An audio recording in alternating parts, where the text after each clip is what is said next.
Forza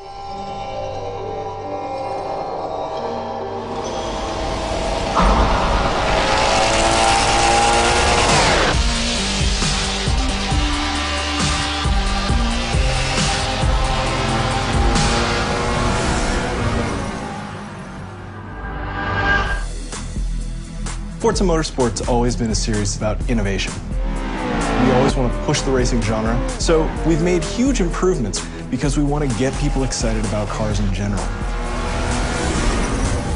The Alps is the ultimate driving road because it's set in a beautiful location and the ribbon has been hand-tuned over months of testing to make sure that it's just the right balance of speed, challenge, fun, in a wide variety of cars for a wide variety of players. Because we're a virtual game, nobody's going to get hurt. Since we're not concerned about driver safety, we can go to these epic places like the Bernese Alps and build basically the world's best driving roads, and we have total creative freedom. We actually looked at 15, 30 different locales, and the Alps is just the most epic.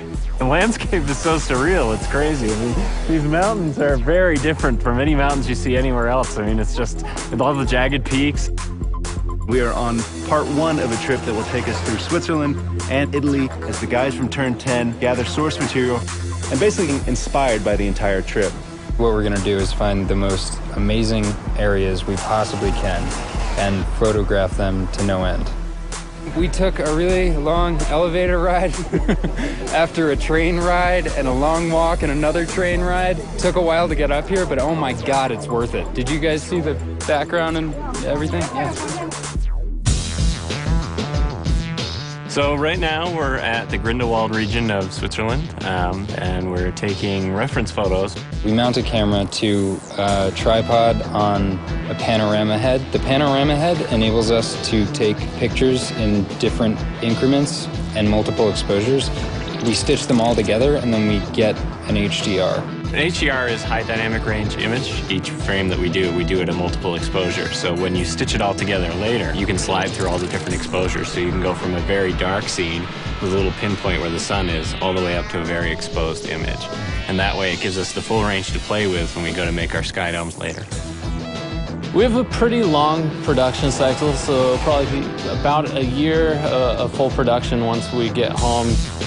So we bring back all of our reference, we start modeling rough landscapes that existed there so they're fairly accurate, but we're not bound to recreate it perfectly as it exists because there isn't a track there.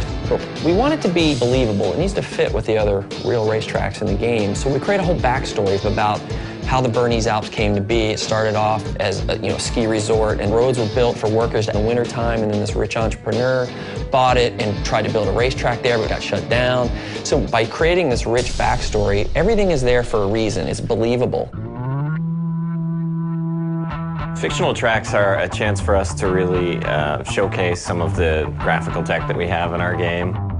We've redone our lighting engine, and this track in particular, with its very bright snow and blooming, really shows off what our graphics engine can do.